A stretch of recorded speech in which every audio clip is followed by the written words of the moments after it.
O filme Oppenheimer, aclamado pela crítica, pela narrativa, a direção e os efeitos visuais, ganhou destaque no ano de 2023. E o assunto ganhou a ordem do dia com a seguinte pergunta: você já foi ver o filme Oppenheimer? Das salas do cinema para as salas de aula. Eu converso com dois mestres das disciplinas de Física e História. Sejam muito bem-vindos, professores Naldo e Arthur. Olá, Malu, que bom estar de volta aqui com você, conversando, né, sobre um assunto olha só, física despertando interesse coletivo em cinemas, não é? Olha que legal, não é? E tem muita coisa para falar sobre o assunto. Olá, Malu, olá, Naldo, tudo bem? Prazer estar aqui com vocês, pela primeira vez podendo discutir aqui com vocês uns assuntos muito interessantes. Vamos falar aí, vamos falar de história, vamos falar de física, vamos misturar tudo aí, que essa é a parte que interessa, que é juntar tudo, né? Aí eu gostei dessa história de sair das salas do cinema para as salas de aula. Gostei muito, porque... E eu quero começar com você, Arthur, justamente pelo destaque da história. Por que esse filme ganhou tanto destaque, tanta relevância?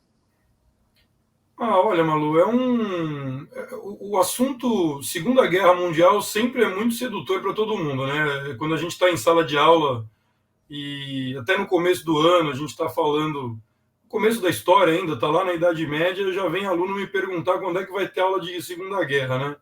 É um assunto que sempre desperta interesse. E aí, quando chega ainda mais nessa parte da tecnologia nuclear sendo desenvolvida, que resultou nas bombas atômicas e tudo mais, é muito interessante, né? Porque aquilo teve um efeito, na época, gigantesco, para a guerra em si teve um efeito muito grande, e para a posteridade, né? Até hoje é uma discussão muito, muito ampla, e aí, assim, né? Aparece no cinema, ainda mais um apelo que teve, chamou muita atenção, o próprio título do filme, né? Que fala em Oppenheimer, e muita gente não sabia nem quem era, o que é isso, né? Então o filme ele atrai pelo nome, né? O pessoal quer saber, ficou sabendo que tinha a ver com Segunda Guerra, com bomba nuclear. Então, assim, a curiosidade ela foi montada perfeitamente, aliás, pelo marketing do filme, né? Então, todo mundo queria saber, todo mundo foi atrás. E é legal, né? Porque levanta todas essas questões que a gente está falando da discussão da guerra e da discussão sobre física e a bomba e etc. Agora, a propósito, você falou do Oppenheimer, né? Eu acho que a gente tem que também, quem viu o filme e quem não viu, a gente também tem que contemplar todas essas pessoas, né? Então, assim, quem foi Oppenheimer? Então, Oppenheimer é um sujeito que, assim, ele aparece para a história nesse momento, né? Porque até então era um cara que estava meio assim, ele é um acadêmico, ele estava no lado acadêmico, né? Sem ter uma projeção, assim, para o mundo, mas ele é um sujeito que, assim, chama muita atenção a formação dele. É um cara que ele se formou em Harvard, em Química, depois ele fez uma série de estudos em Cambridge, foi estudar na Alemanha, fez doutorado na Alemanha, então é um cara que ele tinha uma formação diferenciada, estava morando nos Estados Unidos e ele tinha, na verdade, origem alemã. Então isso é uma questão que a gente sempre ressalta, porque durante todo o período do nazismo, toda aquela história das perseguições que aconteceram no nazismo, muita gente fugiu da Alemanha, né? E essa presença de cientistas, de pensadores fora da Alemanha, e que na guerra acabaram resultando em lutar contra a Alemanha, né? Chama muita atenção. E o Oppenheimer é isso, ele é um estudioso, ele é um cara que tem muito interesse, chamou muita atenção na faculdade, ele vivia questionando os professores, queria saber mais. Na faculdade chamava muita atenção disso, ele é um sujeito muito interessado. E foi desenvolvendo vários estudos, e quando você chega na época da guerra, 1940, a guerra começa em 39, né? Os Estados Unidos entram na guerra em 41. E aí o projeto Manhattan, que é o projeto sobre para construir, né, a bomba nuclear, ele vai ganhando um desenvolvimento ali dentro dos Estados Unidos, e o Oppenheimer foi chamado para ser diretor do projeto da bomba em 1943. Então, em 43 ele entra como diretor, foi construída uma base, inclusive, quase que uma cidade. Os Estados Unidos faziam isso, né? Eles construíam cidades para para o pessoal poder passar a vida ali se dedicando àquilo, né? Não precisa ficar voltando para casa e viajando. E aí criaram uma base chamada Los Alamos, ele virou o diretor daquela base, e aí ele coordenou, a partir de 43, todo o projeto da bomba, ele dirigiu tudo aquilo. E em 43 ele começa a dirigir, ele foi fundamental para poder desenvolver a bomba, e ela foi testada em julho de 45 e jogada no Hiroshima e Nagasaki em agosto de 45. Então ele estava, inclusive, no teste da bomba, observando tudo aquilo. Ele foi o cara que fez acontecer, né? Assim que a gente entende. O Naldo, agora levando esse assunto para a física, né? Quer dizer, primeiro uma surpresa mesmo, né? Que a gente está falando de física no cinema, né? Quer dizer, a gente está discutindo aí, parece que a física fica mais próxima ainda da gente, né? Mas assim, entendendo vamos dizer, o mecanismo, a propriedade da bomba atômica, né? O que você acha que o filme veio acrescentar, ou o que a gente pode dizer em relação a isso? Então, você sabe que, inclusive, eu há muito já tenho pensado nisso. Talvez entre a Primeira Guerra Mundial e a Segunda Guerra Mundial, a guerra em si, ela proporcionou ao ser humano um avanço tecnológico imenso, porque toda a história de átomo começa a partir a partir do final da Primeira Guerra Mundial. Então, átomo é uma coisa que nós, seres humanos, imaginamos ter existência, né? Vem desde os gregos, né? Então, a gente é quântico, eu costumo dizer isso para as pessoas, né? A gente gosta de pensar nas coisas formadas por coisas indivisíveis, pequenas, átomos, né? Só que até no final de 1910, não havia prova experimental do átomo. Olha que loucura! Todo mundo acreditava, tem átomo, mas ninguém... E um jovem, pouco famoso, Albert Einstein, por um processo chamado movimento browniano, não é? Pouco famoso, né? Na época ele trabalhava só nas patentes, não é? Alemão, né? Que está lá inserido na Alemanha. A Alemanha está investindo pesado em tecnologia. Você vê que coisa, né? Fim de uma guerra mundial, a Alemanha levou, não é? A pior. E eles investem em tecnologia, em grandes cientistas, Max Planck, Albert Einstein, tem um monte, Heisenberg, tem um monte. Eles aparecem, inclusive, no filme, né? Fala-se deles, etc. E aí o que acontece? O átomo existe. O átomo existe. Legal. E aí eles descobrem, já se conhecia a radioatividade, e eles resolvem ver como que é o átomo. Jogar coisas no átomo, colidir coisas com o átomo. Hernet Rutherford, né?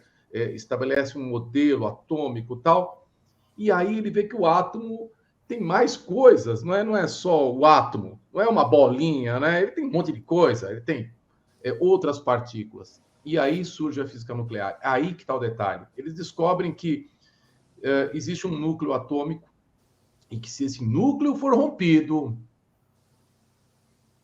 libera muita energia. Aí que está o detalhe. E nós estamos falando aí em 1937. Arthur, eu acho que os inícios das hostilidades alemãs começam antes, né? A Alemanha começa a se mexer na direção da guerra a partir do momento que o Hitler entra no poder, que é 1934. Já dá, porque ele tem esse plano, né?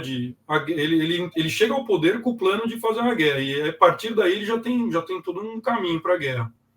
Então, você vê, você tem coisas acontecendo na hora certa, percebe? O regime nazista, com base nos cientistas que eles possuíam, né, que estavam já lidando com a física nuclear, não é? Já tinha noção de que havia a possibilidade de se produzir energia via reações nucleares, né?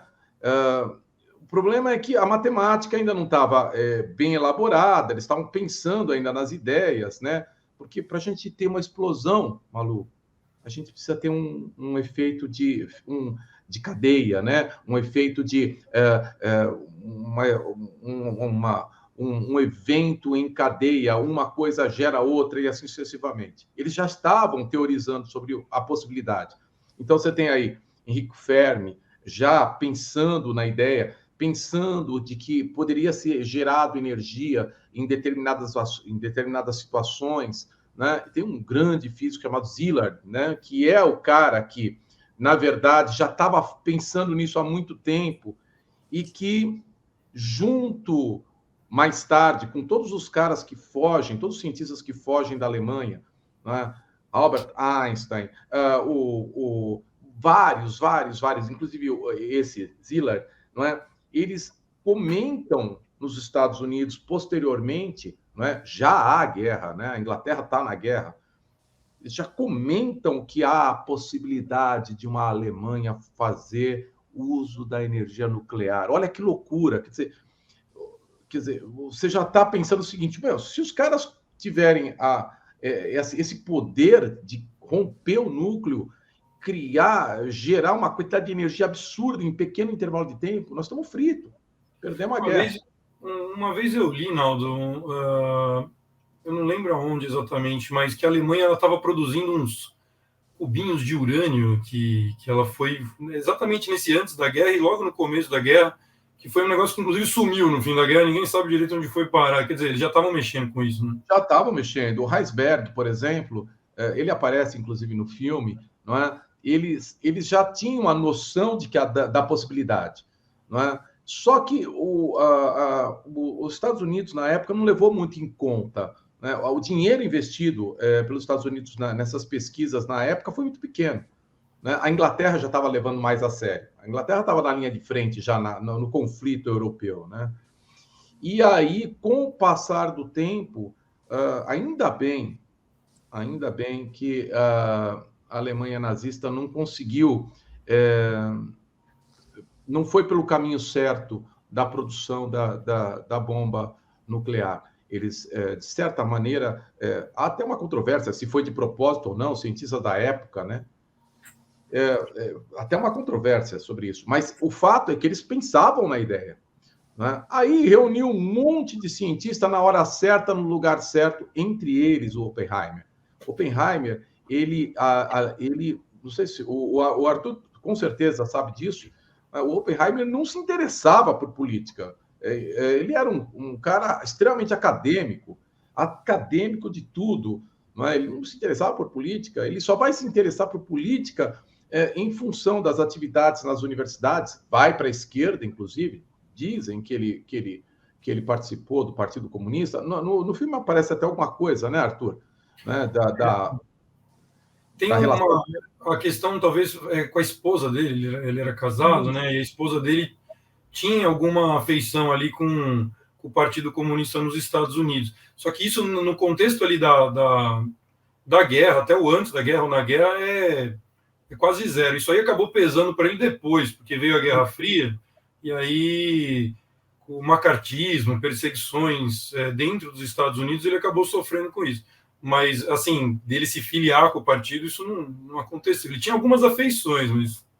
Eu imagino, Malu, que seria impossível para os Estados Unidos construir a bomba atômica sem a presença do Oppenheimer e daquele general Groves, né, o Arthur? O general Groves. Sem os dois, seria impossível. Por quê? Porque o Groves... O Groves não queria estar lá. Ele deu uma declaração que ele preferia estar na frente de batalha. O Groves, então, ele colocou toda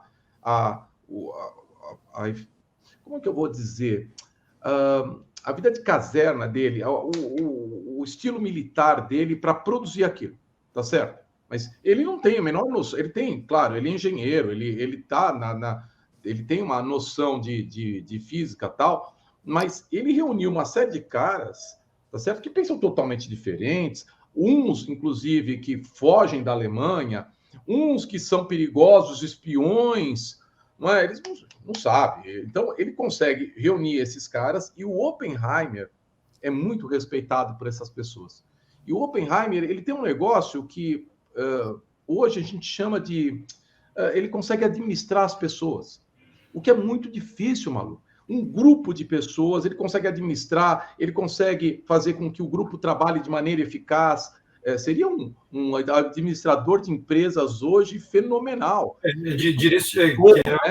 Que é direcionar, né? Ele era o diretor, ele tinha que fazer isso acontecer, senão não sai nada. É um monte de gente junto e é uma bagunça. Tinha que alguém tinha que coordenar. E ele consegue, percebe? Ele consegue lidar com as coisas, não é? E usar a ciência para produzir uma arma nuclear. Para mim, isso é uma coisa espantosa. Quer dizer, ele simplesmente fala assim, tem que produzir arma nuclear, eu sei das consequências. Eles sabiam das consequências da arma nuclear. Eles não... engana-se quem acha que eles achavam que ia ser um evento pequeno, etc. Não, eles tinham noção, né, da gravidade. Não é? Isso pesa, eu acho que em todos eles, todos que participaram, né, do efeito da criação da bomba atômica, né, Arthur? Eu acho que, inclusive, o Oppenheimer é afastado depois, né, Ele não... Assim, isso que você está falando, realmente, eles têm noção do que eles estão fazendo, mas eu acho que uma coisa é você ter noção e outra coisa é quando você vê, né? O Oppenheimer, né, do que se sabe, do caminho, da trajetória pós-bomba que a gente tem dele, não vou dizer, não é um trauma, porque ele tem noção, mas ele sente um peso, vamos falar desse jeito. Ele percebe que, assim, faz o teste, dá certo, aí ele vê que o negócio é grande, e aí usam as bombas, aquilo, com certeza, tem um peso em quem produz aquilo, né? A gente pode sempre interpretar a guerra, os conflitos, daquele jeito meio histórico frio, vamos dizer assim, né? Que a gente vê os eventos, fala que morreram tantas pessoas, aconteceu isso, aconteceu aquilo. Mas para quem está vivendo aquilo, sempre tem um choque. E o Oppenheimer é um cara assim, ele tem noção do que ele está fazendo, ele sabe que aquilo vai ser complicado, vai ser feio o efeito. Quando tem o efeito, ele entende que aquilo está num contexto, ele até respeita o contexto, mas ele, como pessoa e acadêmico, ele dá um passinho para trás, ele fala, acho que agora o que eu tinha que fazer eu fiz e melhor não me envolver muito mais, porque ele sentiu um peso, aquilo é muito claro. No final da guerra, você vê que ele muda um pouco o posicionamento dele. Agora, eu queria fazer uma pergunta que também fosse... Bom, eu estou adorando a aula, viu, gente? Podem continuar, porque eu estou achando fantástico. Mas, assim, eu queria entender a questão da bomba atômica, né? Eu lembro que uma vez eu fui para o sul da França e eu via aqueles... eu acho que... Não sei se reatores, pode ser que eu esteja falando errado, mas, assim... E eu lembro que eu caminhava e via muito na França aquilo... Eu pensava, meu Deus do céu, o que é isso, assim, trazendo para os nossos dias? Estou falando de 3, 4 anos atrás e tal. Sabe, quando você olha para isso, aí você pensa, o que foi, quer dizer, mesmo nos hospitais, né, quando você vê, você faz um exame e tal, você fala, nossa, mas como é que é isso, né? Então, assim, Naldo, eu queria começar com você e depois o Arthur arremata para falar do que foi essa bomba atômica para o mundo, o que ela... os dois lados. Tá. O que acontece é o seguinte. Então, os físicos sabem que o urânio, não é, enriquecido... O que é enriquecer urânio? Vamos começar por aí, assim, bem simples. É o seguinte, a gente tem o urânio na natureza, né? A gente tem... é um mineral, tá certo? A gente extrai, né, esse urânio, não é um processo químico, a gente joga aço, tira o urânio. Mas só que esse urânio que existe na natureza, que é o 238, que a gente chama urânio 238, eles têm isótopos, né? São átomos, né, que têm o mesmo número atômico, a gente fala que tem o mesmo número de prótons, mas tem uma quantidade diferente de nêutrons. Tá. Então, o que acontece? Você tem, dentro do urânio, você tem o quê? O urânio 238, né? E o urânio 235 e outros, vai? Mas o mais importante é o 235. É o 235 que tem esse processo de reação em cadeia, que você pode gerar, né, energia, né? Você pode romper o núcleo. É o 235. Então, o que você precisa fazer? Você precisa... fazer com que na natureza tem muito pouco urânio 235. Você pega lá o urânio, vai 0,7% do todo é o que você precisa. Tá. Então, primeira coisa que você tem que fazer para usar o urânio, não é de fato, você tem que separar o 235 do 238. Então, isso já envolve, na época não tinha tecnologia, então isso já envolve uma construção de uma indústria nuclear, percebe? Então, aí você tem o processamento, né? E você consegue extrair o 235. Se você tiver uma porcentagem ali de 3 a 5% desse urânio 235, né, você consegue usar essa energia para produzir energia elétrica, que é o que a gente faz, que é um ótimo jeito de produzir energia elétrica. As pessoas têm medo de usinas nucleares, né? E, de fato, se for mal construída, se tiver problemas, né? Claro, tudo, né? Pode ter problema, mas é uma forma de energia que alicerça, ou alicerciou, né, o crescimento de vários países. A França é um deles, Japão, né, Estados Unidos. Quer dizer, é uma energia muito legal para o ser humano. Muito legal, apesar do que as pessoas pensam. É muito boa. O problema é o lixo, mas o lixo pode ser reciclado, existem processos. Não é? Eu vi algumas estatísticas aí de que o lixo nuclear, comparado com o lixo que a gente produz com termoelétrica, é mínimo. Entendeu? Então, as pessoas ainda têm muita dificuldade com a energia nuclear, tanto por causa da bomba, tanto por causa de Chernobyl, né? Ou Chernobyl, como vocês preferirem, ou com o acidente de Césio que houve no Brasil, ou por outros acidentes. Mas ela é uma fonte de energia fundamental para o ser humano, para alicerçar o crescimento. A gente usa energia toda hora, a gente é glutão de energia, né, Malu? A gente usa energia para chuchu, e a gente nem pensa de onde vem a energia. Né? Aí que tá. Então, essa que era a tendência. Agora, se você beneficia mais ainda, se você chegar a uma pureza aí de 90% de 235, aí você tem a bomba. Percebe? É aí que você tem a bomba. Então, você tem centrífugas, né? A centrífuga é que você separa o 235 do 238. Tanto que o pessoal fala muito, né? Olha, tem ultracentrífugas. Então, gira, as massas são diferentes, né? A massa maior fica mais externa, a massa menor fica mais... A gente tem centrífuga em casa. Todo mundo tem a maioria das pessoas tem uma máquina de lavar roupa, não é? Então, se transforma o urânio em gás, não é? E aí gira, né? Gira, o gás de menor massa fica mais próximo do eixo do giro, que é o 235, e a gente vai retirando, vai tornando cada vez mais puro, né? Eu imagino o trabalho que deu para fazer isso nos Estados Unidos. Não deve ter sido pouco gasto a primeira vez. E hoje nós temos uma indústria da usina nuclear. Então, hoje a gente produz, né, urânio para ser usado em usina, produz, não é?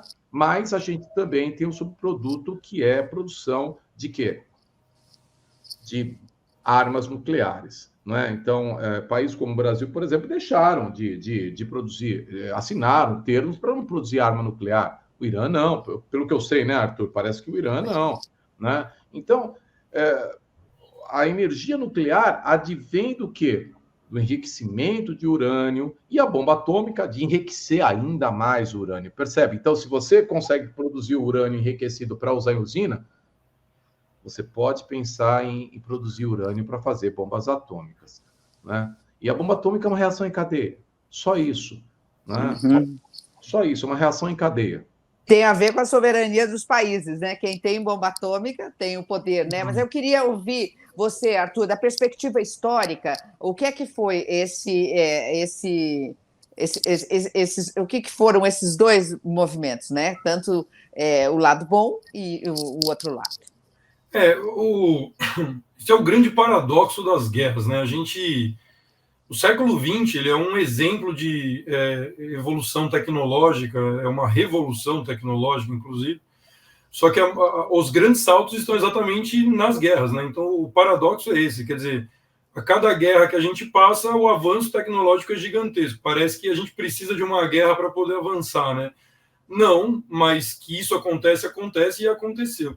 Então, assim, é impossível você entender o mundo de hoje, né, 2000, agora e 23, sem compreender o que foi o pós-guerra com a bomba nuclear. Virou o elemento que define quem dita as regras no mundo ou com quem você não deve mexer, no caso do Irã, como o Naldo citou aí, porque a gente sempre olha para a política externa e as intervenções norte-americanas e etc. E aí você percebe como é cirúrgico, né? Com quem que eles mexem, com quem eles não mexem. Quer dizer, são constantes as intervenções que a gente viu de Estados Unidos no Iraque, no Afeganistão e etc. Agora, vê se eles põem um dedo no Irã, né? Não, porque o Irã, ó, se mexer comigo, eu tenho bomba atômica. Aliás, Coreia do Norte. Oi? A Coreia do Norte também, não é? Não, a Coreia do Norte é uma que, assim, a Coreia do Norte ela tem um posicionamento que, às vezes, ela mais ameaça do que qualquer outra coisa, né? Ela tá, querendo ou não, ela tá meio isolada, mas não deixa de ser uma ameaça. Você não vai pagar para ver se eles realmente vão usar uma bomba, coisa do gênero, né? E no contexto pós-guerra, que você sai da Segunda Guerra Mundial, e isso vira aquela corrida armamentista, né? É a prova disso. Quer dizer, quando a gente tem, por exemplo, aquela crise dos mísseis em 1962 com Cuba, no momento que o mundo inteiro parou para ver assim até onde vai essa história, né? Era a destruição mútua assegurada. Quer dizer, se você tem bomba nuclear para destruir o mundo inteiro, eu também tenho que ter. E aí a gente vê quem destrói o mundo inteiro primeiro, né? É uma... Quantas vezes você destrói, né, Arthur? Vezes, exato. O líder norte-americano, né, o Kennedy, na época, ele chegou a dizer que podia destruir o planeta até 100 vezes com o potencial nuclear. E aí a resposta da União Soviética foi que eles só precisavam destruir o planeta uma vez. Né? Quer dizer, para quem está assistindo isso, você que não tem nada a ver, eu só queria sair para trabalhar e voltar para casa, você fica na mão dessas pessoas. Né? A Guerra Fria, ela só foi fria muito por causa dessa ameaça. Quem ganha com isso? Ninguém. Ao mesmo tempo que você se posiciona no mundo como uma hegemonia por ter uma bomba nuclear. Virou o elemento da barganha ali. Quem manda mais, quem não manda, né? Quem tem a bomba, quem não tem. É um caminho sem volta, né? Eu acho que o Paquistão também tem... Sim, sim. Exato. Os países eles vão desenvolvendo isso. Aqui no Brasil teve esse posicionamento de não ter bomba nuclear, mas, por exemplo, se a gente for lembrar aí, voltando alguns anos, na década de 90, tinha um candidato que era o Enéas, que dizia que queria fazer bomba nuclear no Brasil, porque ele, pelo menos dentro da política que ele propunha, entendia que se você não tem bomba nuclear, ninguém te respeita, né? Fica nessa coisa meio... Essa disputa leva a esse tipo de coisa, né? E você sabe, Arthur, que eu já li muitas vezes isso, que a ausência de grandes guerras mundiais, hoje, essa paz, é uma paz estranha, Sim, mas essa sim. paz mundial, não é diferente da Segunda Guerra Mundial, vários países, Primeira Guerra Mundial, essa mortandade, não é? Ela se reduz exatamente porque os países têm bomba atômica. Então, quer dizer, eu não vou lutar contra você, porque eu sei que se você estiver perdendo, você vai disparar contra mim. E a aniquilação mútua, não é? Não é verdade? Quer dizer, um dos motivos da paz do mundo é que está calcado exatamente no poder de destruição. Não é? Nós temos, com certeza, uma bomba atômica, meninos, hoje, não é? Ela tem um poder destrutivo muito maior do que de Hiroshima. Não é? Hoje nós não falamos mais em fissão nuclear, não é? Quebrar um núcleo. A gente já está no parâmetro de fusão nuclear, né? Que é eu costumo dizer que o morteiro, o estopim de uma bomba de fusão nuclear é uma bomba atômica, para vocês terem uma ideia. O grau de destruição é muitas vezes maior. Tem a bomba de hidrogênio, né? A Tsar bomba da União Soviética em 1961, né? Agora, você que me lembre, não, eu não lembro algo em torno de 50 mil megatons, é uma coisa assim. É um absurdo. Inclusive, os cientistas da época russo ficaram com medo de colocar a potência total. Eles reduziram pela metade. Isso, né? Eles reduziram pela metade. Eu ia falar assim, não vamos lançar uma bomba. Mas, assim, bastou fazer um teste com ela para que todos percebessem o óbvio. Né? Uma bomba desse tamanho, ela criou um evento mundial. Essa bomba, a Tsar, né, a grande bomba atômica, a grande bomba de hidrogênio, né, o Sol na Terra, como a gente fala, né, ela criou uma onda de choque no planeta que foi sentida por todos os sismógrafos, né, deu uma volta aí no planeta umas 2 ou 3 vezes, para vocês terem uma ideia.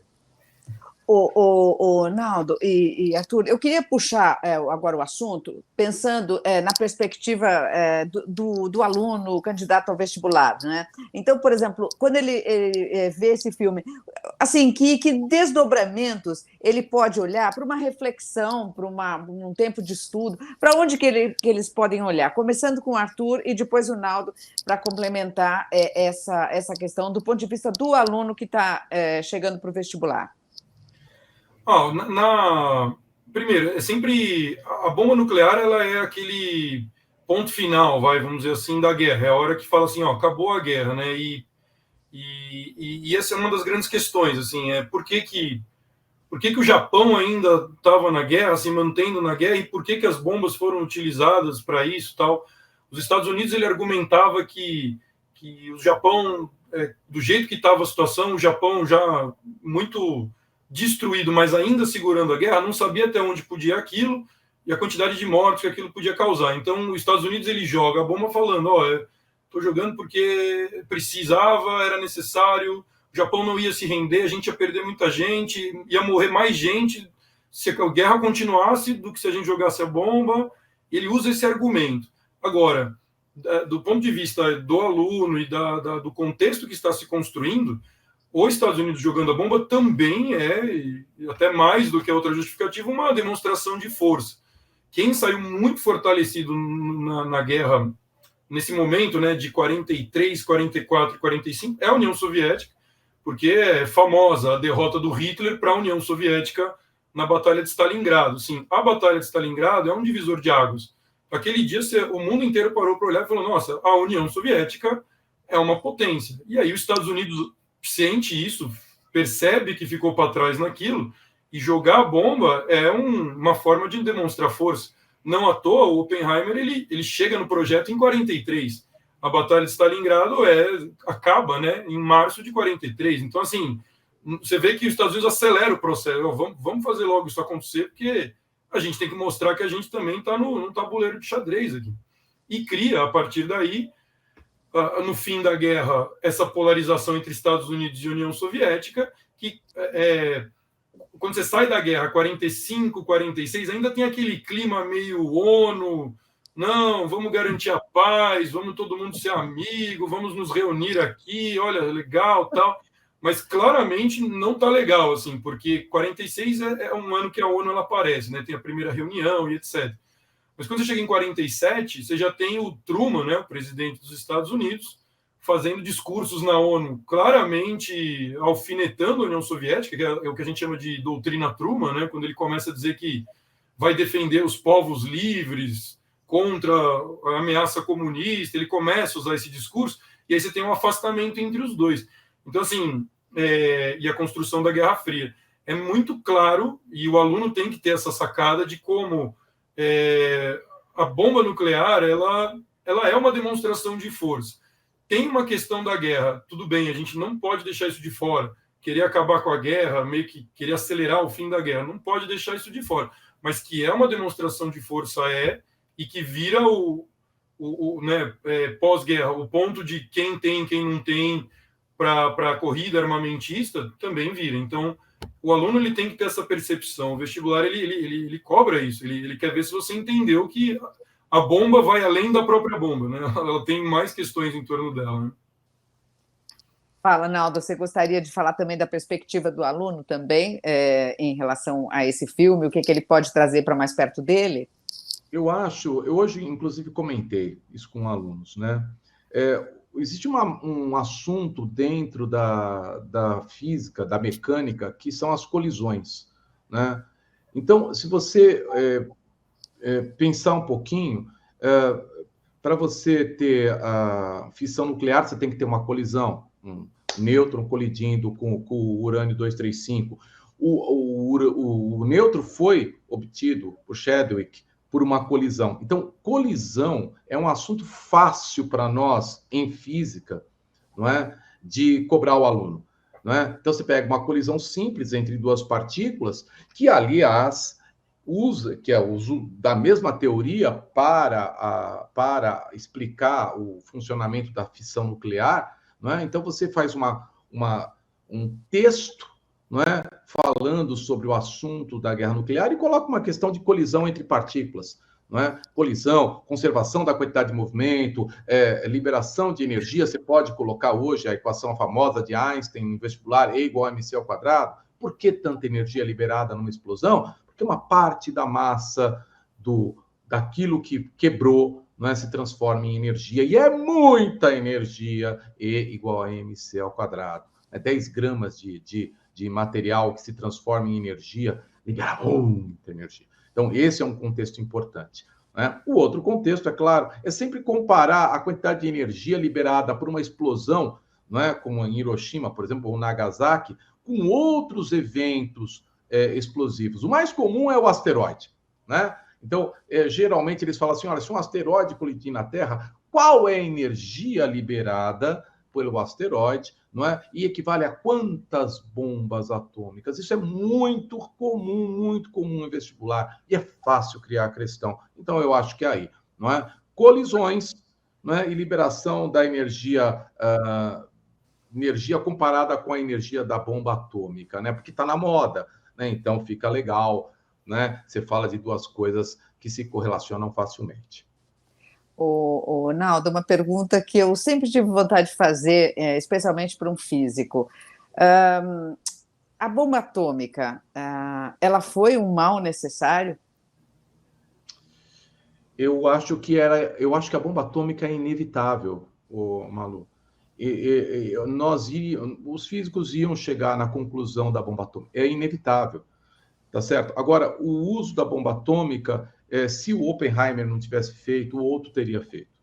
É inevitável, é o caminho da ciência. Não tem como você segurar algo desse tipo, não é? Eu acho que ela foi um mal necessário, né? Ela acabou sendo... Veja só que interessante, né? Os dados foram lançados.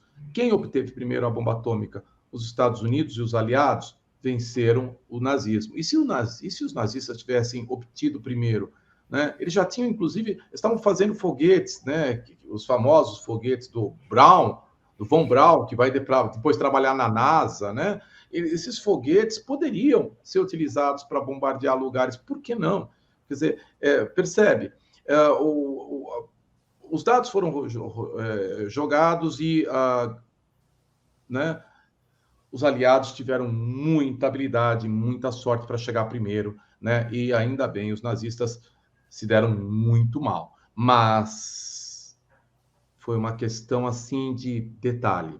O Oppenheimer tem muito nesse contexto, o dedo dele, não é? Do Silas, como eu falei, do Einstein, que com toda aquela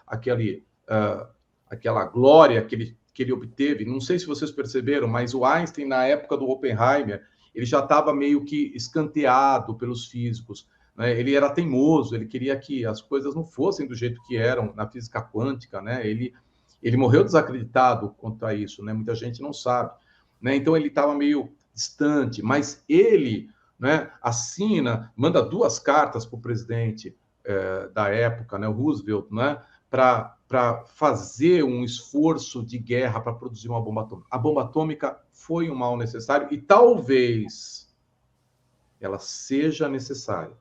Talvez ela seja necessária. Com todo o medo que paira, não é, sobre nós, fala, bom, um dia desses, né, eles vão apertar aquele botão, né? É assim que a gente vê, o botão e vai explodir tudo. Então, eu acho que pelo fato de existirem 2 polos distintos, em que um pode destruir o outro, eu acho que a chance deles apertarem o botão é nula, né? A chance de dar alguma coisa errada é nula. Então, nós vamos ter, o Arthur sabe muito bem, esses conflitos regionais, um medindo força, mas a chance da gente se autodestruir, eu acho que se tornou menor com a bomba atômica, né? Eu acho que agora a gente tem... detém, né, que eles chamam, né, a Guerra Fria vai perdurar durante muito tempo. Se nós usarmos bombas atômicas um contra o outro, Malu, não será nesse planeta. Será em algum lugar do sistema solar. Isso sim, vai poder acontecer. Mas aqui, duvido ou eu dou. Espero que não. Arthur, assim, e do contexto da geopolítica, né? Quando você avalia assim, esse momento pós guerra, né? O que ficamos melhores, a conjuntura ficou mais favorável? Que mundo é esse? O mundo ficou melhor depois disso? Pior?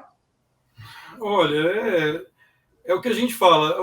A análise da bomba, ela é uma...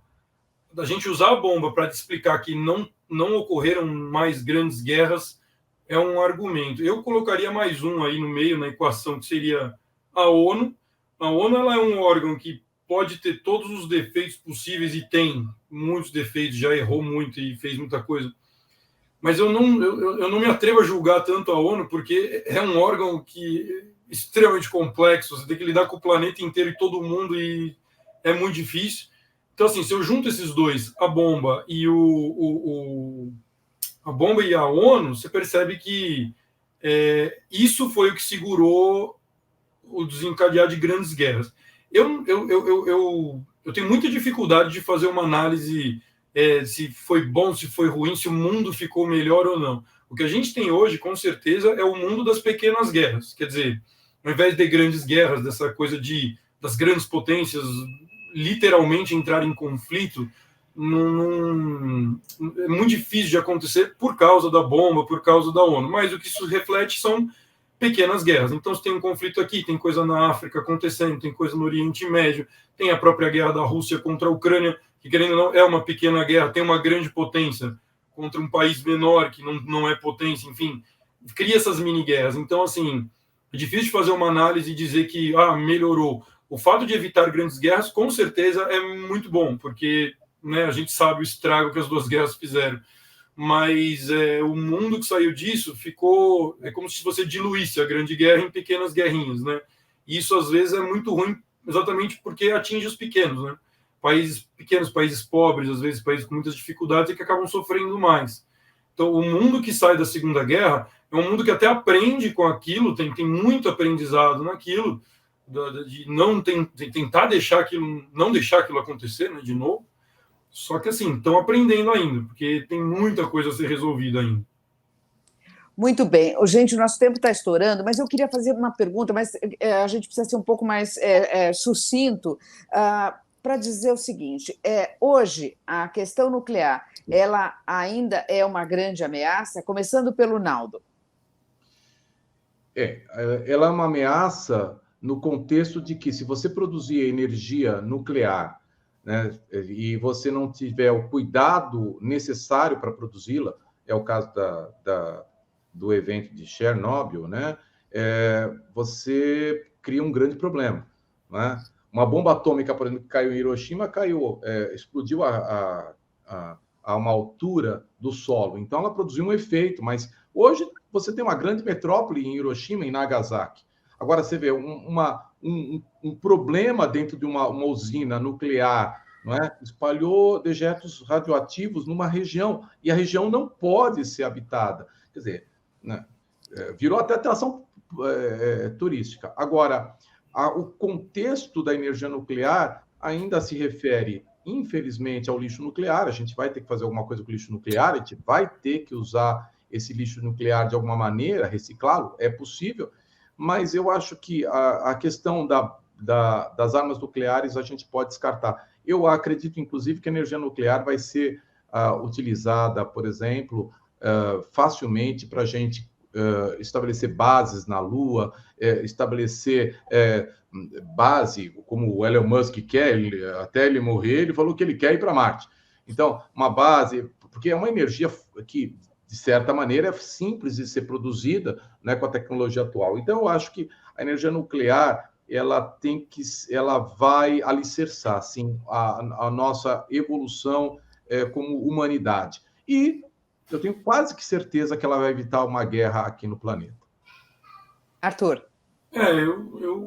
Eu não consigo, talvez, ser tão otimista assim. Eu tenho um pouco de medo. Eu sou o cara que tem medo, né? Quem estuda história, a gente já viu de tudo acontecer, e muita gente maluca fazer coisa maluca. Então, assim, eu acredito muito em tudo que o Naldo falou. Eu concordo muito com ele, mas eu não descarto um medinho, assim, porque basta alguém ali no dia, né, enfim, querendo definir alguma coisa, usar isso. Como historiador, eu tenho um pouco desse medo. Eu acho que a bomba ela acaba sempre sendo por existir, e que eu acho que ela nunca vai deixar de existir, acho que ela sempre vai ser um pequeno probleminha ali, sempre um espinho no pé do planeta. Mas eu acho que o caminho que o Naldo deu é o mais provável. Eu vejo dessa forma. Eu só tenho medo mesmo, um pequeno medinho aí. Eu também, aquele Kim Jong-un, tenho um pouquinho de medo ali na Coreia do Norte. Aquela cara de menino mimado ali, eu tenho um pouquinho de medo daqui. Então. Gente, que conversa deliciosa, um assunto tão complexo, mas acho que a gente conseguiu aí jogar a luz sobre esse assunto que está na ordem do dia. Naldo, muitíssimo obrigada. Professor Arthur, super obrigada. Foi uma conversa fantástica, eu adorei. Obrigada pela partilha, Naldo e Arthur. Obrigado, Malu. Obrigado. Obrigado, Malu. Obrigado, Naldo. Foi ótima conversa. Obrigada. Até mais, gente. Tchau, tchau. Tchau. Tchau.